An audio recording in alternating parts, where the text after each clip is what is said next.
புதுச்சேரியில் ஆளும் என்ஆர் காங்கிரஸ் கட்சியை சேர்ந்த அதிருப்தியாளர்கள் முதலமைச்சர் ரங்கசாமியின் வீட்டை முற்றுகையிட்டு போராட்டத்தில் ஈடுபட்டிருக்கிறார்கள். இதுகுறித்து செய்தியாளர் ரகுமானிடம் கேட்கலாம். ரகுமான், என்ன காரணம் இந்த முற்றுகை போராட்டம்?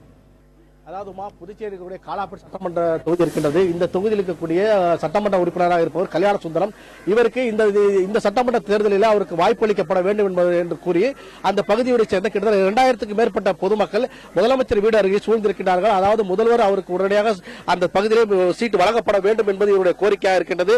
நேற்று 21 தொகுதிகளுக்கான பட்டியல் அறிவிக்கப்பட்டது. அந்த பட்டியலே காலாப்பட்டு இடம்பெறவில்லை. இந்த நிலையிலே காலாப்பட்டு பகுதியிலே தற்போது மீண்டும் அவருக்கு அந்த சீட்டு வழங்க என்பது அவர்களுக்கு சந்தேகமாக இருக்கின்றது.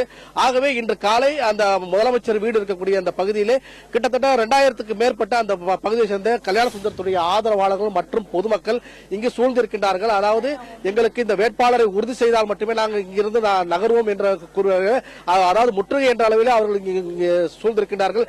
கிட்டத்தட்ட ஒரு 1000க்கும் மேற்பட்ட பெண்களை நாம் இங்கு காண முடிகிறது.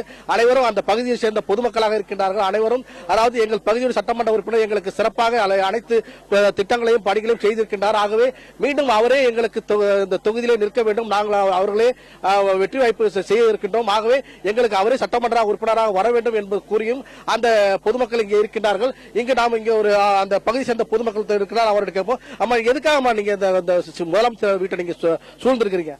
எங்கள் அண்ணன் மதிப்பிற்குரிய எங்கள் காலாப்பட்டு தொகுதி கல்யாண சுந்தரம் அவர்களுக்கு சீட் வழங்கவில்லை. நாங்கள் காலையில் பார்த்தோம், எல்லா பேப்பர்லயும் பார்த்தோம்.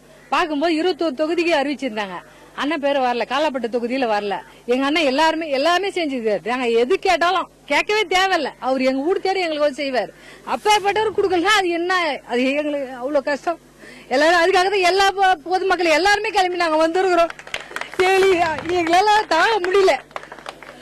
அதாவது காலாப்பட்டு தொகுதிக்கு இன்னும் யாரும் சட்டம் அறிவிக்கல. அதற்கு முன்னாடி எப்படி நீங்க இருந்தாலும் அப்படி நல்லது செஞ்சவருக்கு எப்படி பேரு முதல்ல வரணும் இல்லையா? நாங்களும் அதிகபட்ச வாக்கெல்லாம் எங்க அண்ணன் ஜெயிச்சாரு. அவருக்கு எப்படி அறிவிக்காக விட்டாங்க, அது கேட்கணும்ன்றதுக்கு தான் நாங்க வந்தோம், வேற எதுவும் கிடையாது. கண்டிப்பா ஒரு அறிவிச்சாதான் நாங்க இதை விட்டு போவோம். யாரும் சாப்பாடு தண்ணி எங்களுக்கு தேவையில்ல, அறிவிச்சாதான் நாங்க போவோம். சம்பந்தமா நீங்க அவங்க முதலமைச்சர் யாராவது கட்சி நிர்வாகிகளை சந்திச்சீங்களா? நீங்க யாரையும் சந்திக்கல, நாங்க வாசல் தான் நிக்கிறோம். அங்க ஏதோ நடக்குதுன்னு சொன்னாங்க, அதனால நாங்க நிக்கிறோம். எப்ப அவங்க முதலமைச்சர் வராங்களோ அப்பதான் நாங்க போவோம். அவங்க சொன்னாதான் நாங்க போவோம் எல்லாருமே.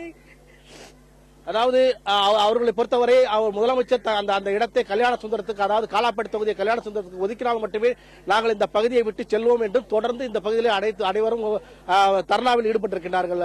உமா ரகுமான், கல்யாண சுந்தரத்திற்கு மீண்டும் இந்த முறை வாய்ப்பு வழங்கப்படுமா? கட்சி வட்டாரங்கள் என்ன சொல்கின்றன?